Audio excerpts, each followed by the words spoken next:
This is from the movie Alexander, with Christopher Plummer as Aristotle. Excess in all things is the undoing of men. That is why we Greeks are superior. We practice control of our senses.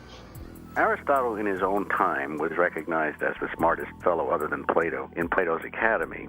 Richard Rubinstein is the author of Aristotle's Children. Then he left Plato's Academy and he traveled in the East, in the Middle East and in Greece, and he probably became Alexander the Great's tutor, although some people think that that's a myth.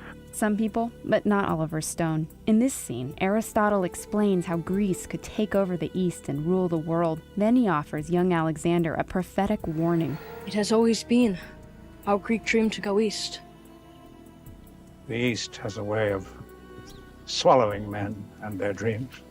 Well, the East did swallow up Alexander and his dreams, but that's not what happened to his teacher.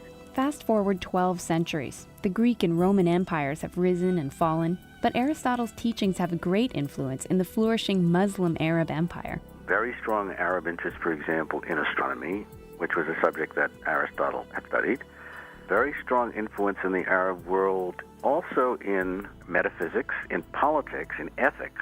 No empire lives forever, and as the early Arab world began to fade, so did the interest in Aristotle, whose teachings were deemed heretical by Muslim clerics. In 1000 AD, the First Crusade brought Christians into the Muslim world. As they began to recapture parts of Spain and the Middle East, they found libraries rich with Aristotle's writings. What happened in Europe was that after Aristotle's works were discovered, after a period of great confusion in which the church tried to ban Aristotle's work in the new universities. The European universities were just being established around 1200, around the year 1200. The church said it's better that way. This stuff could really be trouble. Well, the fascinating thing is the ban was basically just ignored. Everybody read it anyway. And the ban was issued in 1210, and by 1250, the works of Aristotle were required reading in every university in Europe. Rubinstein says there's a pattern here. It's no coincidence, he says, that Aristotle was popular in ancient Greece, medieval Islam, Europe after the Crusades. You have a civilization that's growing and developing and changing, and economic activity is increasing, and people are kind of more optimistic about the things of this world and interested in solving worldly problems. Those are the kinds of ages which really seem to be most interested in Aristotle. Whereas, the opposite of that is, I think that ages in which society is more troubled and people are more pessimistic about their ability to make progress, and they're more interested in the other world than this world, and a lowering of expectations, at least this worldly expectations, people then seem to become more interested in Plato.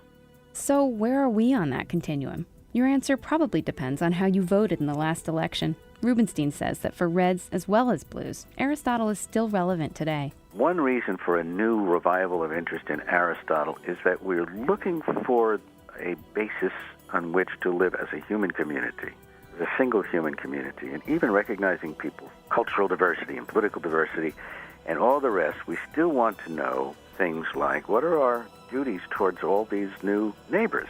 Are there ways that we can find to resolve conflicts without getting everybody killed? And that search for understanding and that search for happiness is what drove Aristotle and what is making Aristotle relevant again in a general way, even if specific Aristotelian beliefs aren't so relevant. For Philosophy Talk, this is Amy Standen.